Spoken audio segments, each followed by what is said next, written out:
Someone, guy's channel's name is Berean Fellowship. He sent me a comment. He said, "Quit focusing on the fools and teach the Bible." Well, thank you very much. Now, that's right. So what I'm just going to do here, I'm just going to use this for a thumbnail and a springboard to go to John 6:44 and 6:45. The only thing I'll say is this is Dr. James White, and supposedly in what's called a debate, debating what I call probably the best con man on the internet, or one of them. And they're debating, quote, debating John 6:44. And at one point, Dr. White had the comments angry and squirming in his chair, and he should have been. But let me just say, no one won the so-called debate. God wins the debate. No one that follows this man, I say no one, but probably no one, very few if any, this is why God wins, will change his mind because of what this guy, Dr. White, said. And no one that follows this guy is going to change their mind because of what this guy said, the con man.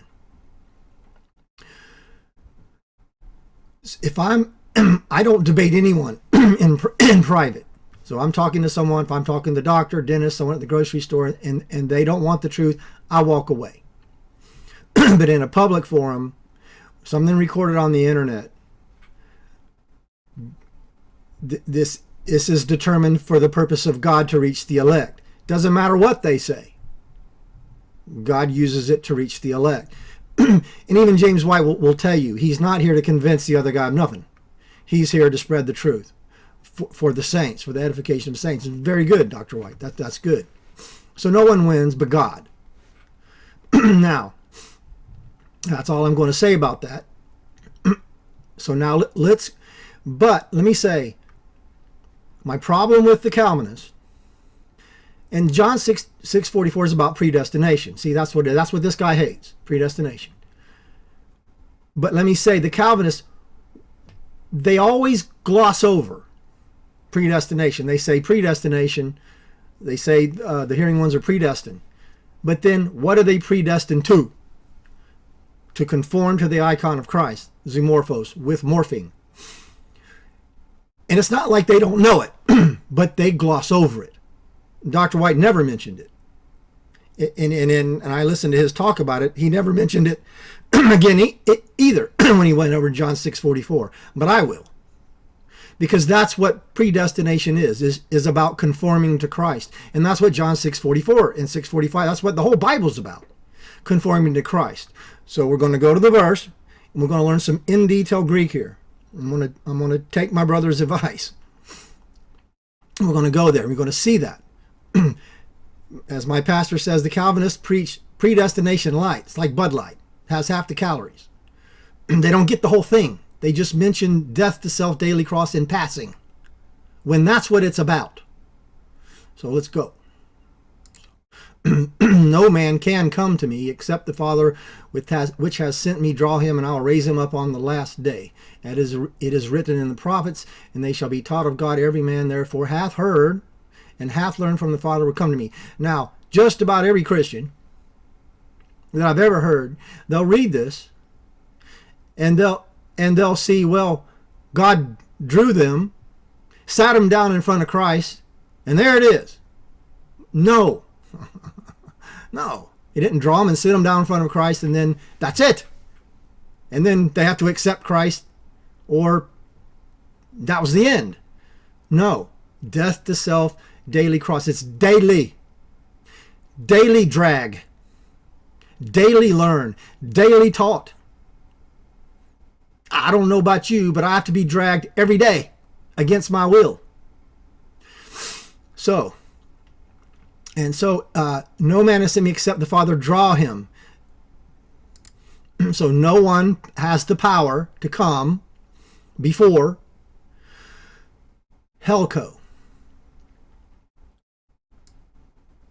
Drag. Now, no one comes unless the Father drags them. It's against their will. I've done a video about Helco. It's used like what, 5 or 6, 7 times in the Bible, and every time it's like drag against your will, like drag you into court, drag the fish. It is force against your will. Drag. That's what it is. It's a fact. I didn't make it up. Now, this word helko in Greek, it's in an aorist tense. Hang on. An aorist subjunctive. Now, in order to understand, you must know what an aorist is. Let me explain that, because it's important. Aorist itself is a Greek word. Aorist. Aorist comes from the Greek word, my gosh, my brain. Horizo. Good gosh. So aorist is the Greek word horizo, with what's called an alpha privative. I've explained it a bunch of times. Let me do it again. So horizo is like, that's where we get the word predestined. Pro horizo. Horizo is the common Greek word for a boundary, like a boundary line. So it's where we get the word horizon. So the horizon is like a boundary line.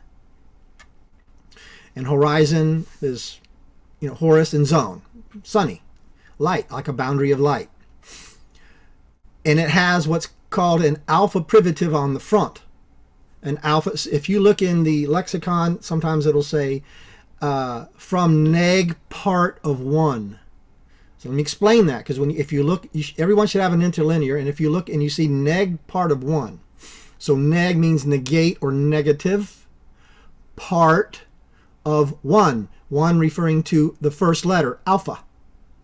So neg part of one.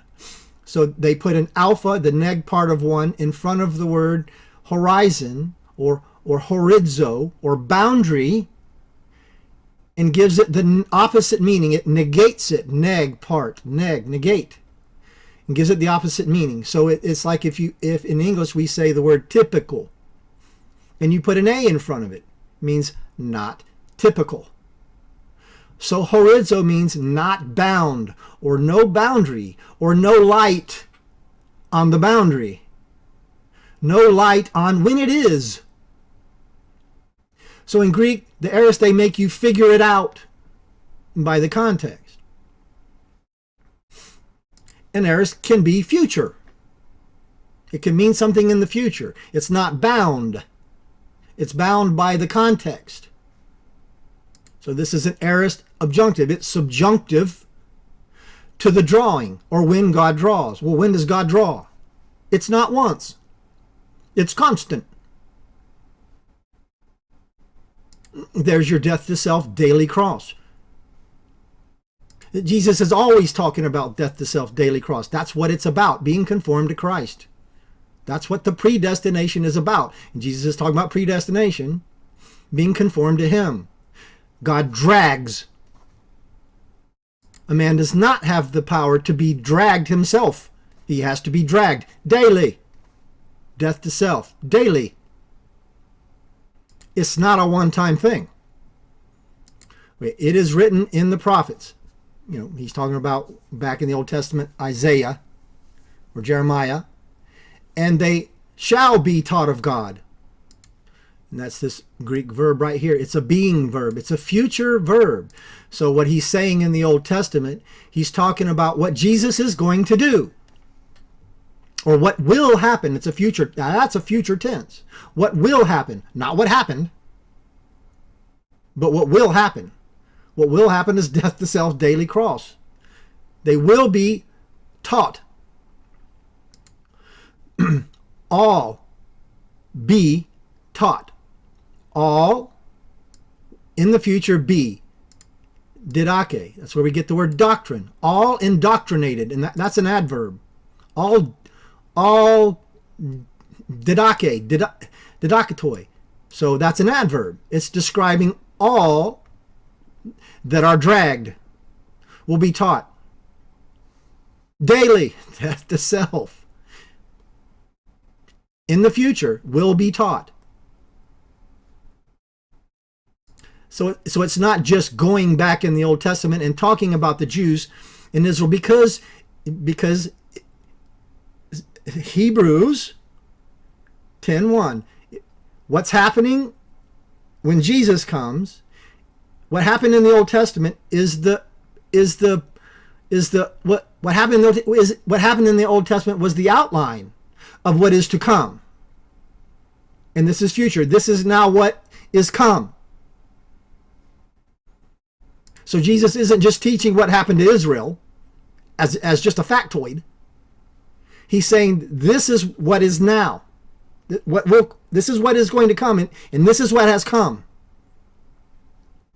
All that the Father drags will be taught. Daily cross, death to self. Every man, and therefore is not in the Greek actually. He's just, in Greek it just says every man. And again, these are hath heard and hath learned from the Father cometh to me. All right, so look at these two words again. Hath heard.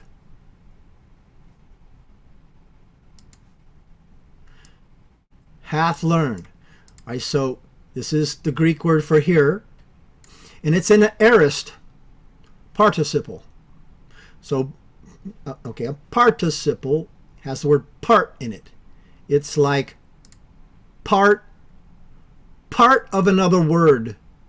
Part. So seeing is part of the word see. It's a participle. Seeing is part of the word see. So, and this is an aorist participle. Remember aorist, no time bound. It's an aorist participle. It's part of the word hearing. It's a part of the word akuo, which means hearing.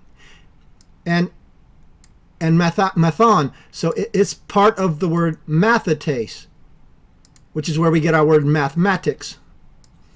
It's a part of the word learning. Mathematics, a learner or a disciple. That word is translated learner or disciple. It's where we get our word mathematics. And they're aorist, no time bound. Death to self, daily cross. The ones that hear and learn from the Father daily. Death to self. Come. Present tense. Present tense. And these are active. Actively. Present tense. Hearing and learning. At whatever time. Come. Come. Present tense. Not will come. Present tense. They're before Jesus, and they are hearing and learning, or have heard, have learned, at whatever time. And they're coming. Are coming. Not came and sat down and that's it. Do you see that? So even the Calvinists overlook conforming to Christ. And the free will morons, they don't get it at all. They're just so far gone it's not even funny. So obviously these are God's people. The ones on the narrow way, the agonizing way. Because being dragged, learning, and hearing is agonizing, the agonizing way. It's constant. It's conforming, predestined to conform to the icon of Christ. Being dragged, being taught, learning, growing in faith. It's not a one-time thing. It's death to self, daily cross. Daily, every day. No one won the debate. This guy is totally lost. He's a con man. He's one of the best con men out there. This guy's speaking the truth. But I think there's a little more there. Because yes, man, sorry. When you try to adhere to your Calvinism and your Protestantism, not that it's not correct, but you can't just do that. You have to be a Christian and just go by the Bible. Forget the Calvinist. I understand there's a lot of truth there, and that's right. But don't gloss over death to self. I rarely hear him speaking about death to self and daily cross. Rarely. And it's the most important thing. It's our daily life as true Christians. It's what it's about. Getting rid of the self and conforming to Christ. And that's what Jesus always talks about. It's no different here in John than it is anywhere else in the Gospels, or what the apostles or what the writers of the New Testament taught. It's always there. I've pointed it out so many times. Why the Calvinists gloss over it, I don't know. But they do. So no one won this debate. God wins the debate. Because God's people will hear. They will be taught. They'll be taught to hear. They'll learn. And they'll get rid of their flesh and conform to Christ. Because that's what the Bible's about. That's what John 6:44 and 45 and the rest of the Bible's about. Make no mistake about it. And don't miss it. Look for it. Always look for it.